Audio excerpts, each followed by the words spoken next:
Class 10 में सबसे confusing question क्या होता है पता है? बेसिक मैथ लें या फिर स्टैंडर्ड मैथ लें।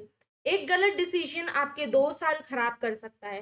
पर चिंता मत करिए, मैं आपकी हेल्प करूंगी आपका सही डिसीजन लेने में। सबसे पहले हम समझते हैं कि बेसिक और स्टैंडर्ड मैथ में रियल डिफरेंस क्या है। आपको ये समझने की जरूरत है कि जो सिलेबस है वो दोनों का सेम रहेगा, दोनों में ही एनसीईआरटी क्वेश्चंस आएंगे। सेकेंडली आपको सेम क्लासरूम में पढ़ाया जाएगा, एक ही टीचर आपको बेसिक मैथ भी पढ़ाएगा, स्टैंडर्ड मैथ भी पढ़ाएगा, और साथ ही में आपकी सिलेबस बुक्स वगैरह सब सेम रहेगी।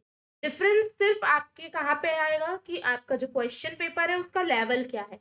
अगर आपने बेसिक मैथ ऑप्ट करी है तो आपको उसमें डायरेक्ट क्वेश्चंस आएंगे, ठीक है, डायरेक्ट क्वेश्चन एनसीईआरटी से रिलेटेड या फिर इजी क्वेश्चंस आएंगे, उसमें ज्यादा कुछ करने की जरूरत नहीं रहेगी। बट अगर आपने स्टैंडर्ड ऑप्ट किया है तो उसमें आपको एप्लीकेशन बेस्ड और हॉट्स क्वेश्चंस आएंगे। तो आपका अब हम समझते हैं कि क्यों हमें, मतलब हमें बेसिक मैथ लेना चाहिए या स्टैंडर्ड मैथ। सबसे बड़ा मिथ क्या है? अगर जो स्टूडेंट्स हैं उनके मन में एक मिथ है कि जो बेसिक मैथ है वो वीक स्टूडेंट्स के लिए, मतलब जिसको जो अच्छा नहीं है पढ़ने में उसके लिए बेसिक मैथ बना दिया गया है और वो बच्चा बेसिक मैथ लेता है। बट ऐसा नहीं है, आपको एक स्मार्ट चॉइस करनी है। आपको पहले ये देखना है कि आपको फ्यूचर में मैथ्स रिलेटेड फील्ड में जाना है क्या, क्या आपको पीसीएम जैसे सब्जेक्ट ऑप्ट करने हैं या फिर कॉमर्स विद मैथ्स लेके सीए वगैरह बनना है, कोई सी ऐसी फील्ड में जाना है जहाँ पे मैथ्स लगता है एज अ परमानेंट सब्जेक्ट। अगर ऐसा है तो आप स्टैंडर्ड मैथ्स लेंगे, और अगर आपको ऐसी किसी फील्ड में नहीं जाना है तो आप बेसिक मैथ लेंगे। स्टैंडर्ड मैथ सेफ है ये लोगों को लगता है, पर ऐसा नहीं है। अगर आपका फ्यूचर, आपको ये पता होना चाहिए कि आपको फ्यूचर में क्या करना है। अगर आपने अभी ये ले लिया कि चलो स्टैंडर्ड मैथ्स ले लेते हैं, सेफ साइड रहेगा, अगर हमें नहीं भी करना रहा, मतलब फ्यूचर में अगर अभी तो हमारा कोई प्लान नहीं है पर अगर हमें बाद में फ्यूचर में कोई ऐसे कैरियर में जाना रहा तो हमारे लिए स्टैंडर्ड मैथ्स सेफ रहेगा। बट क्या है कि अगर आपको अपने गोल की तरफ क्लियर रहना पड़ेगा कि आपको फ्यूचर में मैथ्स रिलेटेड फील्ड चाहिए कि नहीं। अगर आपने स्टैंडर्ड मैथ्स ले लिया बिना सोचे समझे तो वो एक रॉन्ग डिसीजन जो है वो आपको बहुत ज्यादा स्ट्रेस देगा। क्यों? क्योंकि अगर आपने स्टैंडर्ड मैथ्स ले लिया और आप मैथ्स में वीक हैं, आपको आगे मैथ्स नहीं करना था, आपने ले लिया, तो इस केस में क्या होगा कि आपको अननेसेसरी स्ट्रेस होगा और आपके कम मार्क्स आएंगे, तो आपका अगेन फ्यूचर डिपेंड करेगा उस पर। और इसके अलावा एक और मिथ क्या रहता है कि लेने से फ्यूचर खत्म हो जाता है। मतलब अगर आपने बेसिक मैथ ली है तो उसके बाद आप आगे स्विच नहीं कर सकते, पर ऐसा नहीं है। हम इस चीज को आगे और समझेंगे।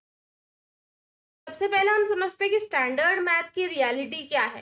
बेसिक मैथ तो वही है कि हमें पता है कि एनसीईआरटी से क्वेश्चन आएंगे, बेसिक क्वेश्चन आएंगे। स्टैंडर्ड मैथ में क्या रहेगा कि क्वेश्चंस जो होंगे वो एप्लीकेशन बेस्ड रहेंगे। मतलब आपने अगर फॉर्मूलेस रट लिए हैं तो उससे आपका काम नहीं बनने वाला है, आपको उसके एप्लीकेशंस आने चाहिए। मतलब आपने वो फॉर्मूला अगर पढ़ा है तो उसको कहाँ कहाँ अप्लाई कर सकते हैं एक्चुअल में, वो आपको आना चाहिए, ठीक है।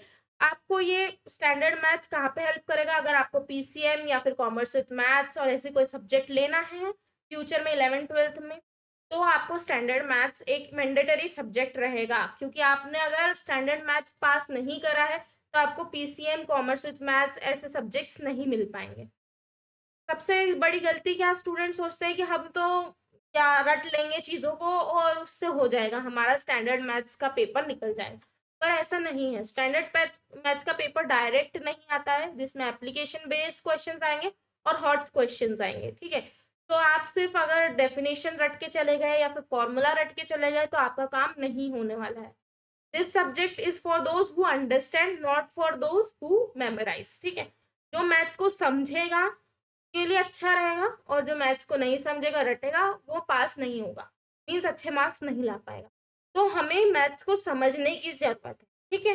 रटने की सब्जेक्ट मैथ्स है ही नहीं। आप अगर रटना चाहते तो आप हिस्ट्री ले सकते, मतलब हिस्ट्री जैसा सब्जेक्ट होता है वो रटने का होता है ना। तो ये सब सब्जेक्ट्स रटने के होते हैं, पर मैथ्स कभी भी समझने का सब्जेक्ट हो, ठीक है। अब फाइनल डिसीजन क्या होना चाहिए, ठीक है। अब आपको पता है कि बेसिक मैथ में क्या होगा कि आपको डायरेक्ट एनसीईआरटी क्वेश्चंस आएंगे, और स्टैंडर्ड में क्या रहेंगे, एप्लीकेशन बेस्ड और हॉट्स क्वेश्चन आएंगे, ठीक है, थोड़ा लेवल बड़ा रहेगा। आपका फाइनल डिसीजन क्या होना चाहिए? आपका फाइनल डिसीजन ये होना चाहिए कि क्या आपको 11th-12th में मैथ्स या साइंस सब्जेक्ट लेना है क्या? मैथ्स साइंस मतलब साइंस में भी पीसीएम की बात कर रही हूँ, पीसीबी में यूजुअली मैथ्स की जरूरत नहीं पड़ती। तो कोई सा भी ऐसी फील्ड आपको लेनी है क्या 11th में जहाँ पे आपको मैथ्स की जरूरत पड़ेगी? अगर आपका आंसर नो है, ठीक है, अगर आपका आंसर नो है कि आपको ऐसी कोई फील्ड में नहीं जाना है, तो आपको बेसिक मैथ लेनी चाहिए, ठीक है। और अगर आपका आंसर हाँ है, तो आपको स्टैंडर्ड मैथ्स लेनी चाहिए, ठीक है। तो आपको सिर्फ एक सिंपल रूल याद रखना है कि आपको मैथ्स 11th में लेनी है तो स्टैंडर्ड मैथ्स लीजिए, और अगर नहीं लेनी है तो बेसिक मैथ्स। के बाद क्या होता है कि जैसे क्या हुआ कि स्टूडेंट ने बेसिक मैथ ले ली, उसने पहले सोचा कि बाद में हमको तो कोई मैथ रिलेटेड फील्ड में नहीं जाना है, हमने तो बेसिक मैथ ले लेते हैं, है ना। और फिर उसका बाद में कैरियर प्लान चेंज हुआ, है ना, और उसको अब मैथ से रिलेटेड फील्ड में जाना है, तो क्या हुआ, क्या हम वापस नहीं जा सकते? ऐसा नहीं है, ठीक है। अगर आपने बेसिक मैथ भी ली है और आपको स्टैंडर्ड मैथ्स में जाना है, तो आप क्या कर सकते हैं, स्टैंडर्ड मैथ्स की सप्लीमेंट्री एग्जाम दे सकते हैं, ठीक है। सप्लीमेंट्री एग्जाम में अगर आप पास हो गए तो आप एलिजिबल हो जाएंगे अगेन क्लास 11th में आपके मैथ सब्जेक्ट के लिए, ठीक है। तो ये जो प्रोसेस है ये इरिवर्सिबल नहीं है, ठीक है, मतलब इसको रिवर्स हम कर सकते हैं। ऐसा नहीं है कि ये डिसीजन अगर हमने बेसिक ले लिया है तो अब हम जीवन में आगे साइंस मैथ्स रिलेटेड सब्जेक्ट ले ही नहीं सकते। तो उसके लिए क्राइटेरिया क्या है कि हमें स्टैंडर्ड की सप्लीमेंट्री एग्जाम देनी पड़ेगी, ठीक है। तो ये देखिए मैंने यू टर्न बनाया है कि आप बेसिक से स्टैंडर्ड की तरफ भी जा सकते हैं, ठीक है। ये हमारा सीबीएसई का जो नोटिस है वो है, जो ये वाला रूल है ये 2020 से लागू हुआ है, जिसके तहत ये बोला गया है कि इसके जो पॉइंट्स है वो मैं आपको ये बता देती हूँ कि 2020 से पहले सिर्फ एक ही पेपर हुआ करता था मैथ्स का, है ना। 2020 से जो सेशन चालू है उसमें दो पेपर इंट्रोड्यूस किए गए हैं, बेसिक और स्टैंडर्ड, जिसमें 9th क्लास में ऐसा कोई नहीं है, 9th में आपका सेम ही मतलब सेम ही मैथ्स रहेगा, उसमें आपका चेंजेस नहीं रहेंगे। 10th बोर्ड है तो उसमें आपके पास दो ऑप्शन रहेंगे, बेसिक को ऑप्ट करो या फिर स्टैंडर्ड को ऑप्ट करो। तो जो पहले 2020 से पहले तक के पेपर्स होते थे उनको नाम दे दिया गया है स्टैंडर्ड। और जो बच्चे एक्चुअल में आगे साइंस मैथ्स से रिलेटेड फील्ड में नहीं काम करना चाहते, वो क्यों मैथ्स को इतनी डीपली पढ़े जब उनको नहीं समझ आता, तो उस वजह से इन्होंने बेसिक मैथ को इंट्रोड्यूस कराया, ठीक है। की बात क्या है कि आपकी जो एनसीईआरटी बुक है वो सेम रहेगी, आपके जो क्वेश्चंस वगैरह रहेंगे, मतलब ऐसा कुछ नहीं है कि कुछ अलग पढ़ाया जाएगा, ठीक है। ऐसा नहीं है कि स्टैंडर्ड्स वालों को ज्यादा पढ़ाया जाएगा या बेसिक वालों को कम पढ़ाया जाएगा, ऐसा कुछ भी नहीं है ना। और आपको सेम क्लासरूम में सेम टीचर ही पढ़ाएंगे, है ना। आप आपके ऊपर डिपेंड करता है कि आप किस चीज को कितने अच्छे से समझते हैं, है ना। मेन डिफरेंस सिर्फ आपके एग्जाम में आएगा, एग्जाम के लेवल में आएगा, ठीक है। और इन केस अगर आप फेल हो जाते हैं, तो अगर आप मैथ्स बेसिक लेके फेल होते हैं तो आप सिर्फ मैथ्स बेसिक की ही कंपार्टमेंट दे सकते हैं, ठीक है। ये यहाँ पे लिखा हुआ है, अगर आपने मैथ्स बेसिक फेल किया है तो फिर आप मैथ्स बेसिक की ही कंपार्टमेंट दे सकते हैं। और अगर आपने स्टैंडर्ड स्टैंडर्ड में आप फेल हुए हैं तो आपके पास दो ऑप्शन है कि आप स्टैंडर्ड भी दे सकते हैं और मैथ्स बेसिक भी दे सकते हैं। और इन केस आपने मैथ्स बेसिक लेके पास कर लिया और आपको 11th में दूसरा सब्जेक्ट मैथ्स चाहिए, तो उस केस में आप सप्लीमेंट्री मैथ्स स्टैंडर्ड की दे सकते हैं, ठीक है। ये तीन क्राइटेरिया आपको क्लियर होने चाहिए, ठीक है।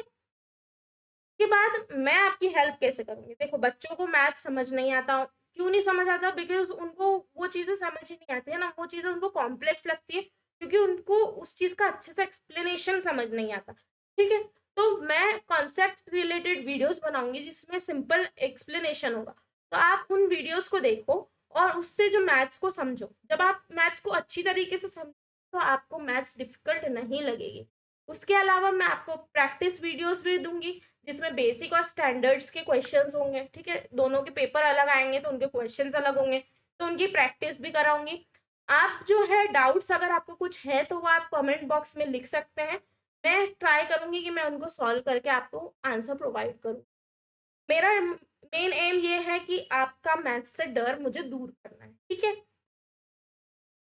अब यही है कि आपका एक गलत डिसीजन आपके 2 साल खराब कर सकता है, ठीक है। तो आपको क्लास 10th में ही सोचना है कि आपको क्या करना है आगे। आप अपना टाइम लीजिए, सोचिए कि क्या आपके लिए सही है, क्या आपके लिए गलत है, आपको कौन-सी फ़ील्ड में जाने में इंटरेस्ट है, कौन-सी फ़ील्ड में नहीं जाना है। तब आप बिल्कुल सोच के चलिए कि हमारे पास क्या-क्या ऑप्शंस हैं, है ना? हमें एकदम क्लियर रहना चाहिए कि 11th-12th में हमको क्या करना है।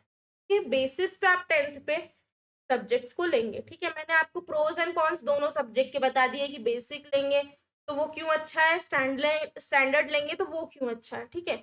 और दोनों के डिफरेंसेस भी हैं, है ना? उनमें गलतियाँ भी हैं कि आपने अगर बेसिक लिया तो आप बाद में वो नहीं ले सकते पीसीएम रिलेटेड सब्जेक्ट, और अगर आपने स्टैंडर्ड लेके आप फेल हो गए तो भी दिक्कत है ना?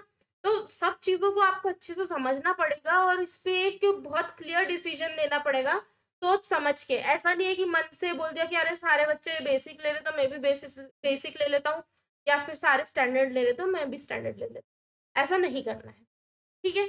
अब एक रियल लाइफ सिचुएशन बताती हूँ मैं आपको। मेरा एक कजिन है, उसने स्टैंडर्ड मैथ्स ले लिया था, ठीक है? उसने सोचा था कि ये एक सेफर ऑप्शन है, इसमें क्या ही हो जाएगा, मतलब इसको मैंने पास कर लिया तो अगर मुझे 11th-12th में मैथ्स नहीं भी लेना हुआ तो भी मेरे पास अच्छा ऑप्शन रहेगा। तो उसने स्टैंडर्ड मैथ्स ले ली। अब उसका इंटरेस्ट मैथ्स में कभी था ही नहीं, और उसने फिर बाद में सोचा कि नहीं, मुझे तो मैथ्स की फील्ड में नहीं जाना। अब उसने स्टैंडर्ड का पेपर दे दिया था और उस पेपर में उसके कम मार्क्स। अब वो सोच रहा है कि अगर मैंने बेसिक का दे दिया होता तो मुझे ज़्यादा मार्क्स आ जाते और मेरे 10th के परसेंटेज बेटर हो जाते। तो अब वो स्ट्रगल कर रहा है इस चीज़। और मेरी एक और कज़िन है जिसने बेसिक मैथ ले लिया था, ठीक है? तो उसने सोचा था कि अब मेरे को तो आगे मैथ्स के सब्जेक्ट नहीं लेने।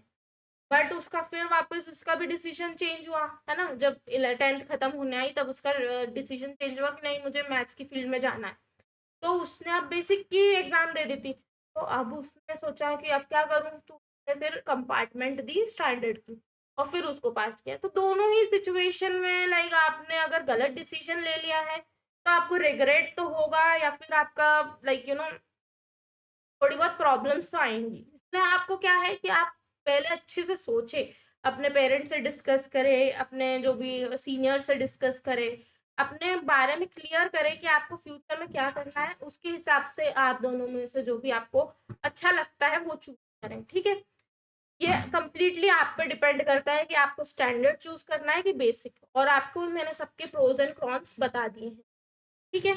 तो आई होप कि आपको ये वीडियो अच्छी लगी होगी। अगर आपको अच्छा लगा है तो अगर आपने सब्सक्राइब नहीं किया है तो please subscribe to my channel और अपने फ्रेंड्स को शेयर कर दो, ताकि उनको भी अगर कोई कन्फ्यूजन हो सब्जेक्ट लेने में तो वो इसको देख के क्लियर कर पाएँ। आज कहना था कि आसान और कठिन का निर्णय विषय नहीं करता है, बल्कि हमारी समझ और मेहनत उसे वैसा बनाती है। तो मिलती हूँ मैं आपसे अगली वीडियो में, तब तक के लिए बाय बाय।